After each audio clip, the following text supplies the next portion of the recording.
দুনিয়া আসার সিরিয়াল আছে বাজার, যাওয়ার কিন্তু কোনো সিরিয়াল নাই। এই দুনিয়া আসার সময় আগে দাদা আসে, তারপরে বাবা আসে, তারপরে সন্তান আসে। যাওয়ার সময় এমন হয় দাদা দুনিয়ায় থাকে, নাতি জমিন থেকে বিদায় হয়। বাবা দুনিয়ায় থাকে, সন্তান জমিন থেকে বিদায় হয়। হিসাব কি কখনো মিলাইছো? আজরাইল পেছনে গুরু গুরু গুরু গুরু গুরু গুরু করে ঘুরে, যেদিন আমার মালিকের আদেশ হয়ে যাবে আজরাইল এসে সামনে দাঁড়িয়ে যাবে। গুনাহগারের সামনে যখন আজরাইল দাঁড়াবে, গুনাহগার তাকিয়ে দেখবে আজরাইলের পা দুইটা জমিনে, মাথা সাত আসমানের উপরে। আজরাইল আলাইহিস সালাতু ওয়াস সালামের এক হাত পূর্ব প্রান্তে আর এক হাত পশ্চিম প্রান্তে, চক্ষু দুইটা উৎপারের চোখ বড়, প্রত্যেকটা পশমের গোড়া থেকে মনে হয় যেন আগুনের ফুলকি বের হয়। গুনাহগার যখন আজরাইল আলাইহিস সালামকে দেখবে, গুনাহগারের চক্ষুটা উল্টায় যাবে, শরীরের প্রত্যেকটা জায়গায় রূহটা দৌড়াইতে আরম্ভ করবে। আজরাইল আলাইহিস সালাতু ওয়াস সালাম গুনাহগারের জানটাকে কবজ করে নিয়ে যাবে। এবার দেখো না অবস্থা কত খারাপ। তোমার আমার সম্পদ নাই, বাড়িও নাই, গাড়িও নাই, দুনিয়ার কোনো কিছুই নেই। ঘরের একটা ফ্লোরের মধ্যে চাটাই বিছাইয়া চিৎ করে তোমার শোয়া রাখছে। ঘরের সব থেকে পুরাতন চাদর দিয়ে ঢেকে রাখা হলো। এখন আর কেউ তোমার নাম ধরে ডাকে না, বলে আব্দুল করিমের লাশ, এটা আব্দুর রহিমের লাশ। এখন আর কেউ বলে না, বরং একদল লোক চলে গেল বাজারে কাফনের কাপড় কিনে আনার জন্য। কেউ চলে গেল বাগানের কিনারায় মশারি টানায় তোমার গোসল করানোর জন্য। কেউ চলে গেল বড়ই পাতা দিয়া গরম পানি করার জন্য। কেউ চলে গেল কবর খনন করার জন্য। আরে তোমাকে আমাকে চমৎকার করে যত্ন সহকারে গোসল করাইয়া, তিনটা সাদা কাপড় দিয়ে প্যাকেট কইরা, মাথার মধ্যে একটা পাল, পায়ের মধ্যে আরেকটা পাল, কোমরের মধ্যে আরেকটা পাল লাগাইয়া, জানাজার মাঠে এনে জানাজা পড়াইয়া তোমাকে আমাকে আস্তে আস্তে করে কবরের দেশে নিয়ে আনা হয়। দেখো তো তোমার আমার কবর কত ভয়ঙ্কর। ওই কবরে সাথী নাই, বাতি নাই, বাড়ি নাই, দুনিয়ার কোনো কিছুই নাই, আলো নাই, বন্ধু বান্ধব নাই। কবরে বড় একা তুমি আর আমি, কবরে বড় একা থাকবো। কবর বারবার করে ডেকে বলে আনা বাইতুজ জুলমা, আনা বাইতুল ওয়াহদা, আনা বাইতুত তুরাব। কবর বলে আমি বড় একাকির ঘর, আমি বড় অন্ধকার ঘর, আমার কাছে সাথী নাই, বাতি নাই, দুনিয়ার কোনো কিছুই নাই। কবর বলে যদি ভালো আমল করে আসতে পারো আমি কবর ভালো আচরণ করব, আর যদি ভালো আমল করে আসতে না পারো কবর পোড়ার দল।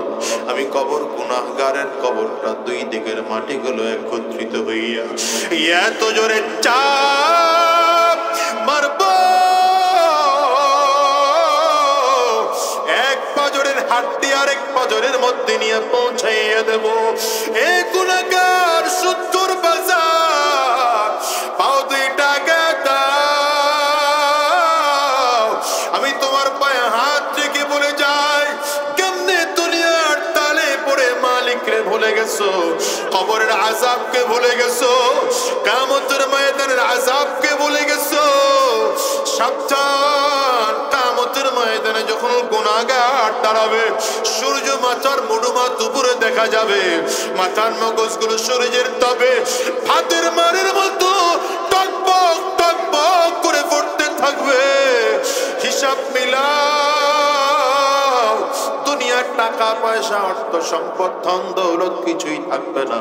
এজন্য আজকের এই ময়দানটার থেকে ওয়াদা করে বের হও, হারাম রাস্তায় আর কদম বাড়াবো না, শয়তানি রাস্তায় আর কদম বাড়াবো না, গুনাহের রাস্তায় আর কদম বাড়াবো না।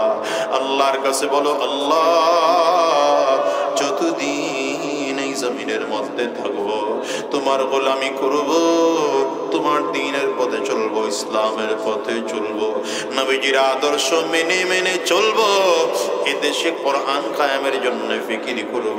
কারা কারা ওয়াদা করতে তৈয়ার? দুইটা হাত উঁচা করে আল্লাহকে দেখাও, আওয়াজ দিয়ে চিৎকার করে জোরে ডাকো আল্লাহ, আরো জোরে আল্লাহ, চিৎকার করে বলো আল্লাহ, জবান খুলে বলো না আল্লাহ। দয়ার মালিক,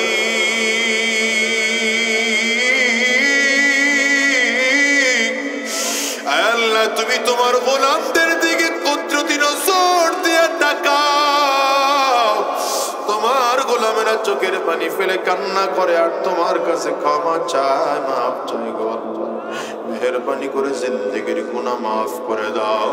ওয়াদা করলাম আর হারাম রাস্তায় চলবো না, শয়তানি রাস্তায় চলবো না, গুনাহের পথে চলবো না। আল্লাহ তুমি কবুল করে নাও, কবুল করে নাও। চিৎকার করে বলো আমিন। আলহামদুলিল্লাহ, الحمد لله الذي أحاط بكل شيء علما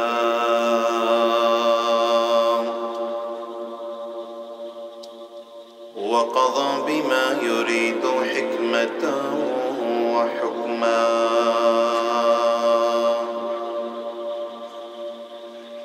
وأنعم بالنعم ابتلاء وامتحانا ونشهد أن لا إله إلا الله وحده لا شريك له، لا شريك له ذو الجلال والإكرام. ونشهد أن محمدًا عبده ورسوله، ورسوله سيد وأفضل الأنام.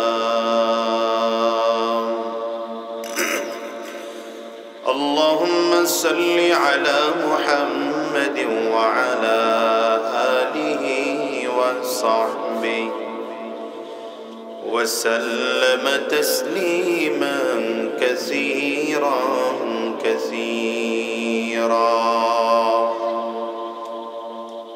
أما بعد فأعوذ بالله من الشيطان الرجيم. بسم الله الرحمن الرحيم.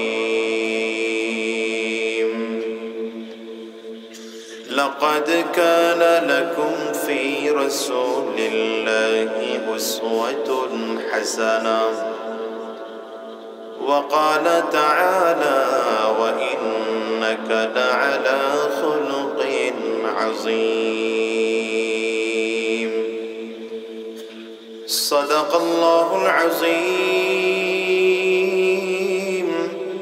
وصدق رسوله النبي الكريم. ونحن على ذلك من الشاهدين والشاكرين، والحمد لله رب العالمين. سبحانك لا علم لنا إلا ما علمتنا، إنك أنت العليم الحكيم. رب اشرح لي صدري ويسر لي أمري واحلل عقدة من لساني يفقه قولي. لا إله إلا الله. জোরে জবান খুলে আওয়াজ দিয়ে সকলে মিলে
শোনেশ্বর বাইতুর রসুল সাল্লাল্লাহু আলাইহি ওয়াসাল্লাম ইসলামিয়া মাদ্রাসার উন্নয়নের লক্ষ্যে শোনেশ্বর উলামায়ে কেরাম, মুরব্বিয়ান এবং যুবকদের উদ্যোগে আয়োজিত আজকের এই প্রথম বার্ষিক ওয়াজ মাহফিল। আজকের এই মাহফিলের মুহতারাম সম্মানিত সভাপতি, সম্মানিত প্রধান অতিথি, বিশেষ অতিথিবৃন্দ, মঞ্চে উপস্থিত জাতির রাহবার, জাতির সরদার সরতাজ হযরত উলামায়ে কেরাম, সম্মুখপানে সমবেত দিন প্রিয়, ইসলাম প্রিয়, দিনদার ইমানদার মুমিন মুসলমান মর্দে মুজাহিদ ভাইরা, মুরব্বী বাবাজিরা, যুবক বন্ধুরা, কচি কাঁচা মাসুম বাচ্চারা, পর্দার অন্তরালে অবস্থানরত সম্মানিত শ্রদ্ধা মা ও বোনেরা, আল্লাহ পাকের শুকর যে আল্লাহ তাআলা আপনাকে আমাকে অত্যন্ত দয়া করে, মায়া করে, মহব্বত করে ভালোবেসে আজকের এই কোরআনী মজলিসে, জান্নাতি বাগানে, ইমানদারদের মজলিসে, আল্লাহ ওয়ালাদের মজলিসে, বিশেষ করে আল্লাহ পাকের জাকিরিন ও শাকিরিন বান্দাদের মজলিসে যে রব্বে করিম, মৌলে করিম আপনাকে আমাকে আসার বসার তৌফিক দান করেছেন, সে মহান রব্বুল ইজ্জত ওয়াল জালালের দরবারে শুকর আদায় করি। আমরা সকলেই জবান খুলে, আওয়াজ দিয়ে, প্রাণ খুলে, কণ্ঠ উজাড় করে, ইমানি আওয়াজকে উঁচু করে জোরে সরে বলি আলহামদুলিল্লাহ। রাত তুলনামূলক গভীর হয়ে গেছে। এত গভীর রাত পর্যন্ত মাহফিল করার মধ্যে আসলে কোনো ফায়দা নেই। এখন এই যদি আমি এই প্রায় 11টা 20 এখন যদি 1 ঘন্টা 1.25 ঘন্টা আলোচনা করি, তাতে 12টা 12:30 বেজে যাবে। এই 12টা 12:30 পৌনে 1টার দিকে গিয়ে মোনাজাত করে দিলাম, এতে মাহফিলে ফায়দার থেকে ক্ষতি বেশি। তাতে এমন হয় যে যারা রেগুলার নামাজে, এদেরও ফজরের নামাজ কাজা হয়। আর মাহফিল হলো মানুষকে নামাজি বানানোর জন্য, দিনদার বানানোর জন্য। তো যদি মাহফিলের কারণে নামাজে কষ্ট হয়, তাহলে সেই মাহফিল হওয়ার থেকে না হওয়া ভালো। এই জন্য যদিও সময় একটু বেশি হয়ে গেছে, কমিটির কিছু দায়িত্ব ছিল কালেকশনের, এই জন্য সময় একটু বেশি হলো। খুব লম্বা সময় কথা বলবো না, অল্প সময় কথা বলবো। আমরা তো এখন লম্বা লম্বা বয়ান করি।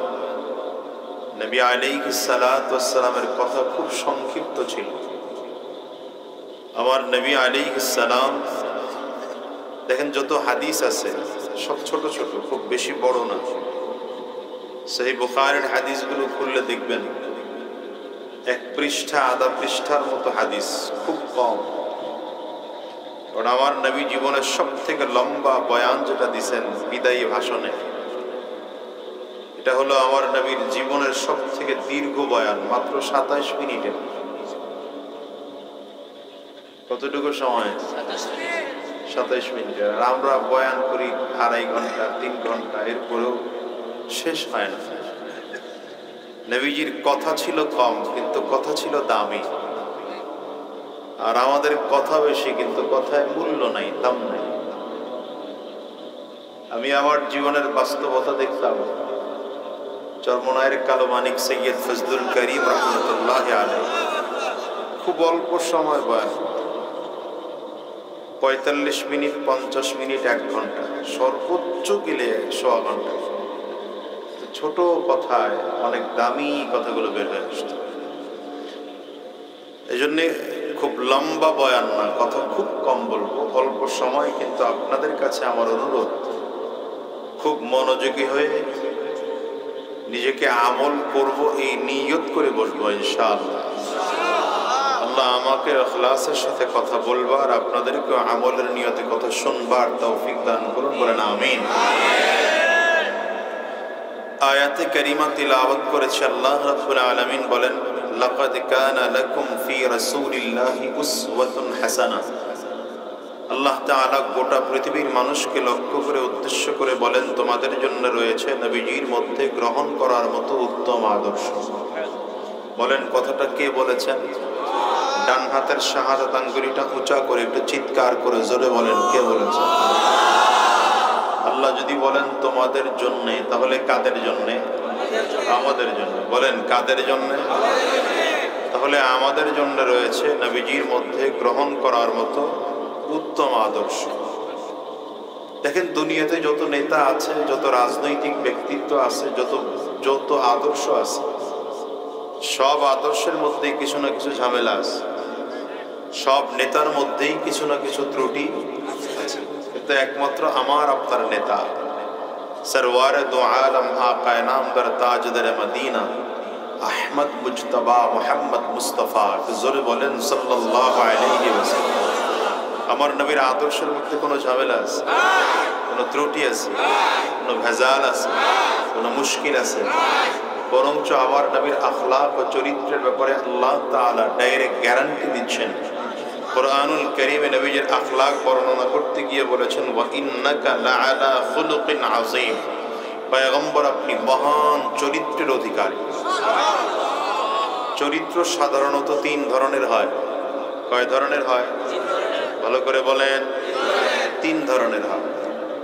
চরিত্রের সর্বনিম্ন স্তর অথবা একদম প্রথম স্তর হচ্ছে খুলুকে হাসান। বাংলা নাম মনে রাখেন, উত্তম চরিত্র। কি চরিত্র? উত্তম চরিত্র। চরিত্রের দ্বিতীয় নম্বর স্তর খুলুকে আহসান অথবা খুলুকে করিম, অতি উত্তম চরিত্র। এই দুই চরিত্র সাধারণত ইমানদারদের, সাহাবায়ে কেরামদের, বড় বড় আল্লাহওয়ালাদের। কারণ খুলুকে হাসান কার মধ্যে আছে, উত্তম চরিত্র কার মধ্যে আছে, বোঝার উপায় কি? বোঝার উপায় হলো এই মানুষটা কোনোদিন কারো প্রতি জুলুম করবে না, কারো প্রতি কোনোদিন জুলুম। তবে তার উপরে যদি কেউ জুলুম করে সাধারণত সে মাফ করে দিবে। এই ছেলে ফেসবুক চালাইতেছে, এখনো মোবাইল টিপা লাগবে, এখন বন্ধ করে দেবে। হ্যাঁ, মোবাইল টোবাইল বন্ধ করে এখন সরাসরি কথা শোনেন, ফায়দা হবে। দিলটাকে আল্লাহর জন্য রুজু করে দেন। মাহফিলে বসছেন তো হিদায়াতের নিয়তে বসেন, যে আল্লাহ কিছু উপকৃত কথা আলোচকের জবান থেকেও বের করে দিক, আর আমারও দিলটা পরিবর্তন করে দিক, এই নিয়ত করে বসে। আমাদের দেশে এখন মাহফিল চলে হলো ওই যে বক্তার সুর টেস্ট করে, আগে এগুলো বন্ধ করে। তো এই মানুষটা কোনোদিন কারো প্রতি জুলুম করবে না, বরঞ্চ তার উপর যদি কেউ জুলুম করে তো সাধারণত সে মাফ করে দেবে।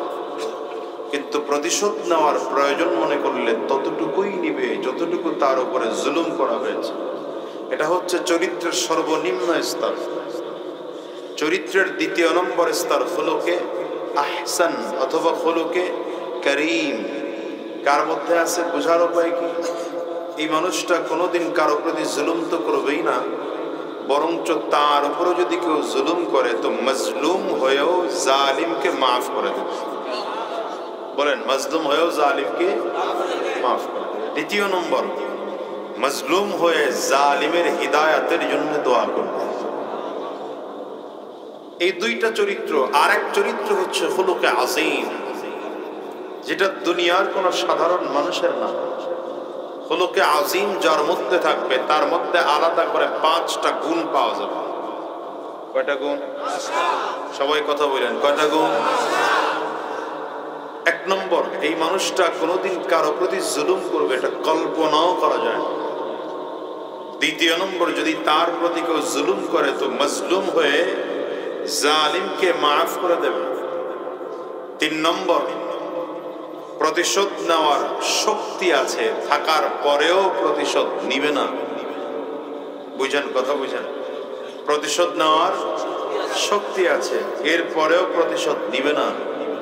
4 নম্বর, তার হিদায়াতের জন্য দোয়া করবে। মজলুম হয়ে জালিমের হিদায়াতের জন্য দোয়া করবে। 5 নম্বর, মজলুম হয়ে উল্টো জালিমের প্রতি সহানুভূতি দেখাবে। আশ্চর্যের বিষয় হলো এই পুরোটা গুণ আমার নবীর মধ্যে পাওয়া যাইতেছে। নবী আলাইহিস সালাতু ওয়াস সালাম কাজ করতেছেন ইহুদির বাড়িতে। ইহুদির সাথে আমার নবীর চুক্তি হলো, বালতির মধ্যে রশি বেঁধে কূপ থেকে পানি উঠাবে। 1 বালতি পানি উঠিয়ে দিলে ইহুদি আমার নবীকে 2টা খেজুর দিবে। ইহুদির বালতি, ইহুদির রশি, খুব ইহুদি। আমার নবী বালতির মধ্যে রশি বেঁধে বালতি নিচে ফেললেন, পানি ভরে টান দিলেন। ইহুদির রশি ছিল দুর্বল, রশিটা ছিঁড়ে নিচে পড়ে গেল। আচ্ছা বলেন তো, এতে আমার নবীর কোনো দোষ আছে? কিন্তু ইহুদি এসে আমার নবীর গালের মধ্যে এক থাপ্পড় বসায় দিল। এবার আমার নবীর আখলাক দেখেন। আচ্ছা বলেন তো, আমার নবী যদি চাইতেন পাল্টা থাপ্পড় দিতে পারতেন না পারতেন না? সেই শক্তি আমার নবীর ছিল না ছিল না? কেমন ছিল? আরে আমার নবীর মধ্যে জান্নাতি 40 জন পুরুষের শক্তি আমার নবীর একার মধ্যে ছিল। অন্য বর্ণনায় পাওয়া যায় জান্নাতি 100 জন পুরুষের শক্তি আমার নবীর একার মধ্যে ছিল। আমার নবী যদি চাইতেন পাল্টা থাপ্পড় দিতে পারতেন, তো রহমাতুল লিল আলামিন উল্টো থাপ্পড় না দিয়ে মাটির মতো নরম হয়ে গেছে। নরম হয়ে বললেন, চাচা রাগ করিয়েন না, বালতিটা উঠায় দিই। ইহুদি চিন্তা করলো গভীর কূপ, এই কূপ থেকে মুহাম্মদ বালতি উঠাবে কি করে? কূপ চিনেন নাকি?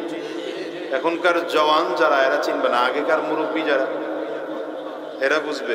কুয়া 15 হাত 20 হাত কূপ নিচে থাকতো, খনন করা হইতো, এটা বালতি দিয়ে পানি ওঠানো হতো। আমাদের গ্রামের মা বোনরা এটা পানি গরম করে রাখতো, এটা খাইতো মানুষ। এত গভীর কূপ থেকে মুহাম্মদ পানি উঠাবে কি করে? ইহুদি চিন্তা করতেছে। কথাটা বলে আমার নবী কূপের মধ্যে হাত ঢুকাই দিছে। আমার নবীর হাত তো সাধারণ হাত না, তো মুআজিজার হাত, রিসালাতের হাত, নবুয়তের হাত। নবীজির হাত কূপের মধ্যে ঢুকছে, তো ইহুদি তাকিয়ে তাকিয়ে দেখতেছে হাত লম্বা হচ্ছে। জোরে বলবেন না? হাত লম্বা হতে হতে বালতি পর্যন্ত পৌঁছে গেল। আমার নবী বালতি সহ রশি সহ পানি সহ পুরোটা উঠাইয়া ইহুদির সামনে নিয়ে ধরে বললেন, চাচা এই যে আপনার বালতি। আচ্ছা এতটুকু পর্যন্ত হলেই তো শেষ ছিল, আর বেশি তো প্রয়োজন না। রহমাতুল লিল আলামিন এর পরের যে কাজটা করেছেন এটা আরো বেশি চমৎকার। নবীজি ইহুদির হাতটা নিছেন, দেখে একটা হাত দেন, এই হাতটা নিয়ে এভাবে করে মালিশ করতেছেন আর বলতেছেন, চাচা আপনি ব্যথা পেয়েছেন। এটা আমার নবীর আখলাক, এটাই আমার নবীর সিরাত, এটাই আমার নবীর খুলুকে আযীমের নমুনা। হ্যাঁ, ইহুদি আমার নবীকে থাপ্পড় দিল, আমার নবী উল্টো ইহুদির প্রতি সহানুভূতি দেখায়।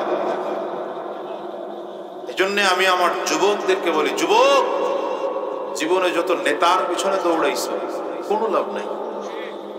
তোমার নেতা তোমাকে জান্নাতি নিবে মনে হয় না, কারণ তোমার নেতাও নামাজ পড়ে না, তুমিও নামাজ পড়ো না। তোমার নেতাও রোজা রাখে না, তুমিও রোজা রাখো না। তোমার নেতাও ইসলাম বিদ্বেষী, তুমিও ইসলাম বিদ্বেষী। তোমার নেতা কোরআন বিদ্বেষী, তুমিও কোরআন বিদ্বেষী। তোমার নেতা বাবা আর মায়ের অবাধ্য সন্তান, তুমিও বাবা মায়ের অবাধ্য সন্তান। তোমার নেতা চুরি করে, তুমিও চুরি করো। তোমার নেতাও ডাকাতি করে, তুমিও ডাকাতি করো। তোমার নেতার মুখে দাড়ি নাই, তোমার মুখেও দাড়ি নাই। তোমার নেতার মাথায়ও টুপি নাই, তোমার মাথায়ও টুপি নাই। তোমার নেতা জাহান্নামী, তুমিও জাহান্নামী। তোমার নেতা যদি আজ নবী মুহাম্মদুর রাসূলুল্লাহ, তাহলে আমার নবীর আদর্শ তোমার কাছে ভালো লাগবে, আমার নবীর সুন্নতি টুপি তোমার কাছে ভালো লাগবে। দেখো তো, আমার নবীর মাথায় টুপি ছিল, আজকে তোমার মাথায় যদি টুপি হয়। আমার নবীর মুখে দাড়ি ছিল, তোমার মুখেও যদি দাড়ি হয়। আমার নবীর সুন্নতি লিবাস ছিল, তোমার আমার মুখেও যদি সুন্নতি লিবাস হয়। আমার নবী দিন কায়েমের জন্য চেষ্টা ফিকির মেহনত করে জীবনকে উৎসর্গ করেছেন। তোমার আমার জীবনের যদি সর্বোচ্চ লক্ষ্য এটা হয় যে আমিও দিন কায়েম, ইসলাম কায়েমের জন্য চেষ্টা ফিকির মেহনত করব, সম্ভাবনা আছে নবীর সাথে কিয়ামতের ময়দানে জান্নাতে একসাথে থাকতে পারবো। কেন সব বাদ দাও ভাই, জীবনে বহুত নেতার পিছনে দৌড়াইছেন। আমি তো বলি, যেই নেতা কর্মীদেরকে রাইখা পালায়, যেই নেতা কর্মীদেরকে রাইখা পালায় এবং নরমাল নেতা না, এটা দলের সর্বোচ্চ নেতা। হ্যাঁ, কার পিছনে দৌড়াইতেছো বলো? কি কার পিছনে দৌড়াইতেছো তুমি বলো? হ্যাঁ, 2-4 দিন তোমাকে সুযোগ দিছে, তুমি কিছু চাঁদাবাজি করছো। 2-4 দিন তোমাকে কিছু সুযোগ দিয়েছে, তুমি চুরি করছো। রেজাল্ট কি দাঁড়াইল? তোমার যদি লজ্জা থাকতো তাহলে তোমার নেতা ভাগার পরে তুমি বোরকা পরে রাস্তায় চলতে। কিন্তু এদেশের মানুষের লাজ শরমও নাই। আমি তো বিশ্বাস করি, আমি যেই নেতা মানি, আমার নেতা কোনোদিন আমাকে ছেড়ে পালাবেন না। শুধু তাই না, আমার আপনার নবী সরওয়ারে দু আলম আকা নামদার তাজদার মদিনা আহমদ মুজতবা মুহাম্মদ মুস্তাফা সাল্লাল্লাহু আলাইহি ওয়াসাল্লাম, আমার সর্বোচ্চ নেতা, আমার নবী আমাকে ছেড়ে পালাবেন তো দূরের কথা, বরং কিয়ামতের ময়দানে আমাকে জান্নাতে নেওয়ার জন্য যা যা দরকার আমার নবী তা তা করবেন। তোমার নেতা তোমাকে জান্নাতে নিতে পারবে না, তো আমার নেতা আমাকে জান্নাতে নিবে প্রতিশ্রুতি আছে। কথা বলেন। তোমার নেতা তোমাকে জাহান্নাম থেকে বাঁচাতে পারবে না, তো আমার নেতা নবী মুহাম্মদুর রাসূলুল্লাহ আমাকে জাহান্নাম থেকে বাঁচাতে পারার প্রতিশ্রুতি আছে। কথা বলেন না?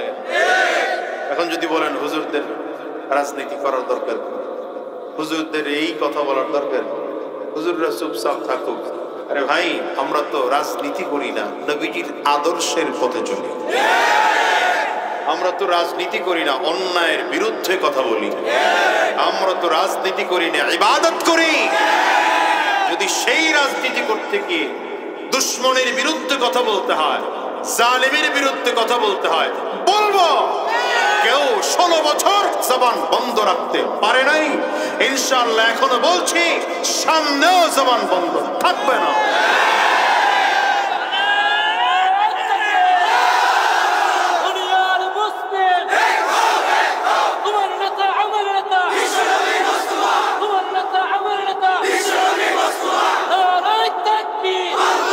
অবস্থা যখন প্রতিকূল ছিল, আলহামদুলিল্লাহ, তখনও তো কথা বলছি।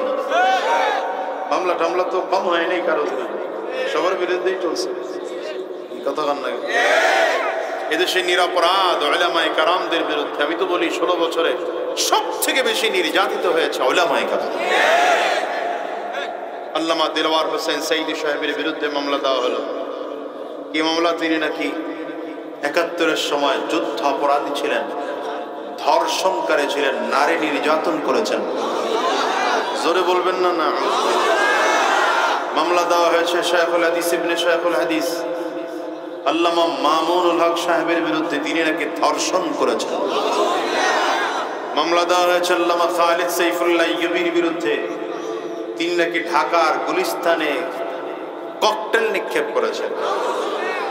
মামলা দেওয়া হয়েছে পীর সাহেব চরমনাইয়ের বিরুদ্ধে, তিনি নাকি 5000 টাকা পকেট মেরেছেন। আমার বিরুদ্ধে 2-4টা মামলা, এখনো 2-1টা ঝুলে রয়েছে। এর মধ্যে এক মামলা, এটা আমি নাকি কার বাড়ির গাছ কাইটা আমার বাড়ি নিয়ে আসছি। আমি তো বলি, উলামায়ে কেরামদেরকে যারা মামলা করেছো, হামলা করেছো, চক্রান্ত করেছো, ষড়যন্ত্র করেছো, তাকিয়ে দেখো, আলহামদুলিল্লাহ আজও আমরা বাংলাদেশের এই জমিনে বুক টান করে চলি, গলা উঁচু করে কথা বলি। আমাদের কথা শুনবার জন্য হাজারো মানুষ এসে উপস্থিত হয়ে যায়। আর তোমরা যারা মামলা করেছো, হামলা করেছো, চক্রান্ত ষড়যন্ত্র করেছো, কলা পাতার বিছানায় ঘুমাইয়াও তো শেষ বাঁচা বাঁচতে পারো না। প্যান্ট শার্ট খুলছো, লুঙ্গি পরেছো, দাড়িটারে কামাইয়া চুলে কলম লাগাইছো, মাছের টলারে উঠে তারপরে নিজেকে জেলে পরিচয় দিয়েছ, তারপরে বাঁচতে পারো নাই। এটা তো দুনিয়ার ধরা, আল্লাহর ধরা কিয়ামতের ময়দানে বাকি আছে। খোদার কসম, সেদিন সবগুলো অন্যায় জবাব রবের সামনে দাঁড়ায় দিতে হবে। জন্য বাদ দাও দুনিয়ার সব আদর্শ, সব রাজনীতি বাদ দাও। যদি নেতা মানতেই হয়, নেতা মানবো তো নবীকে মানবো। কে নেতাকে? বলেন, ভালো করে বলেন। নেতাকে? তোমার নেতা, আমার নেতা। আরে আমার নবীর আদর্শ ছাড়া কোনো দিন শান্তি আসতে পারে না। আপনি দেখেন 53 বছর পর্যন্ত আমরা চুরি বন্ধ করতে পারিনি, ডাকাতি বন্ধ করতে পারিনি, খুন বন্ধ করতে পারিনি, কথা কয় না? আমার দেশের স্কুল কলেজ ইউনিভার্সিটির কমলমতি সন্তানরা রাস্তায় নেমে আসে জীবনের ঝুঁকি নিয়ে। ছাত্রদের সাথে আমরাও রাজপথে ছিলাম, সেদিন গুলি লাগলে আমরাও কেউ বাঁচতাম না। এদেশের বিজ্ঞ বিজ্ঞ ওলামায়ে কেরামদের বুকেও সেদিন গুলি লাগতো। কয়জনের নাম বলবো? এদেশের মানুষ তো ওলামায়ে কেরামদের অবদান ভুলে যায়, আলেমদের নাম এদেশের মানুষ মনে রাখে না। দিল্লি শাহী জামে মসজিদ থেকে শাহ ওয়ালিউল্লাহ মুহাদ্দিস দেহলভী রহমাতুল্লাহ আলাইহি এক ঘোষণা ভারতবর্ষ দারুল হারব হয়ে গিয়েছে। এই ঘোষণার মাধ্যমে গোটা বাংলাদেশ থেকে ইংরেজরা বিতাড়িত হলো। কই জাতি অবদান ভুলে গেছে? কথা কয় না? পাকিস্তান থেকে বাংলাদেশ ভাগ হওয়ার সময় শেখুল হাদিস রহমাতুল্লাহ আলাইহির কি অবদান ছিল? সদর সাহেব হুজুর রহমাতুল্লাহ আলাইহির কি অবদান ছিল? সেই সময়ে এ জাতি ভুলে গেছে। মৌলানা ভাসানী সাহেবের কি অবদান ছিল? জাতি মনে রাখে না। ঠিক তেমনি তো 2024-এ এসে বাংলার সিংহপুরুষ মুফতি সৈয়দ ফয়জুল করিমের অবদান কি ছিল? জাতি তাও ভুলে গেছে। উলামায়ে কেরামদের অবদান এ জাতি মনে রাখে। এ জাতি হলো হুজুরের অবদান মনে রাখে। ঠিক না? ঠিক কথা বলেন আমার ভাইরা। এই ছাত্র ভাইয়েরা নামলো জীবনের ঝুঁকি নিয়ে। কি রেজাল্ট কি দাঁড়াইলো? চুরি বন্ধ হয়েছে, ডাকাতি বন্ধ হয়েছে, বরঞ্চ হাত পরিবর্তন হয়েছে। আগের তুলনায় কিছু কিছু জায়গায় বেড়েছে, হাত পরিবর্তন হয়েছে। আগে লাল মিয়া খাইতো, এখন কালা মিয়া খায়। কথা বল না? আগে মামায় খাইতো, এখন চাচায় খায়। আমি তো বলি এভাবে কোনোদিন দেশের পরিবর্তন আসবে না যদি এখনো এই সুযোগে ইসলাম কায়েম করা না যায়। আবারও বৈষম্য বিরোধী আন্দোলন করতে আমরা বাধ্য হব। এই জন্য বলি সব বাদ দাও, ইসলাম কায়েম করার সুযোগ এসেছে। ইসলাম কায়েমের জন্য রাজপথে নেমে যাও। সব নেতা ঠেতা বাদ দেন মিয়া। নেতা হলো আমার নবী। বলেন নেতাকে? সবাই জবান খুলে বলে না, দেখতেছি নেতাকে। তোমার নেতা আমার নেতা, জানেন না কি স্লোগান? তোমার নেতা আমার নেতা, আমরা সবাই রাসূল সেনা। পারবেন? বলতে পারবেন ইনশাআল্লাহ?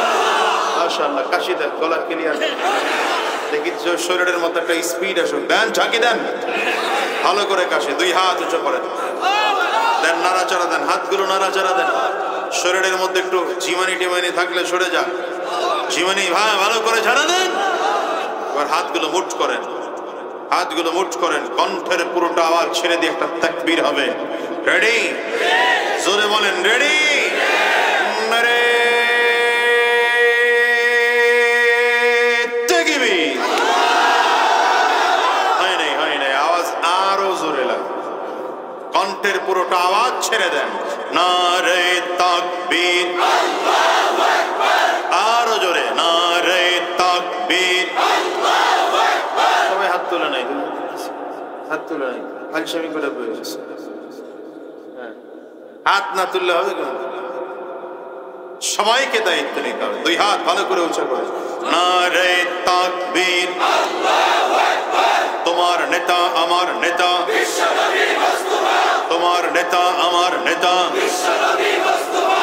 আমরা সবাই রাসূল সেনা, ভয় করি না বুলেট বোমা। আমরা সবাই রাসূল সেনা, ভয় করি না বুলেট বোমা। তোমার নেতা আমার নেতা, বিশ্বনবী মুস্তাফা। নারে তাকবীর, আল্লাহু আকবার। কোরআন সুন্নাহর আলো, করে করে জালো।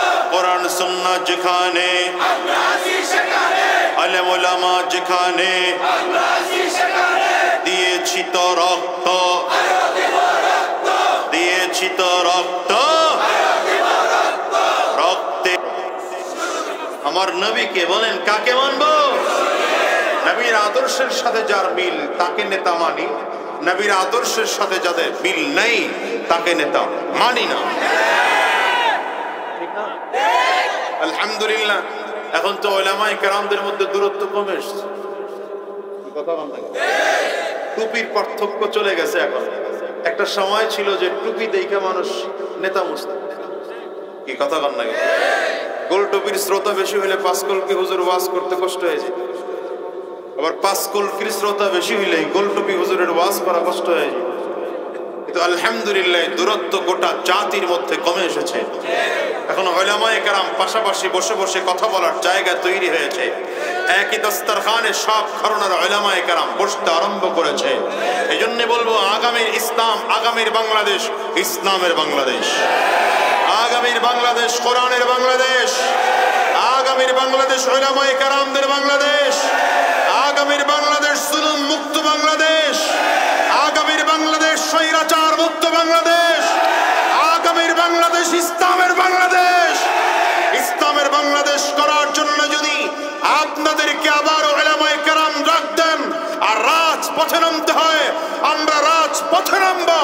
রক্ত ছড়াতে হয় রক্ত দেব, যদি জীবনটাও দিতে হয়। কারা কারা তৈয়ার আছো? দুই হাত উঁচু।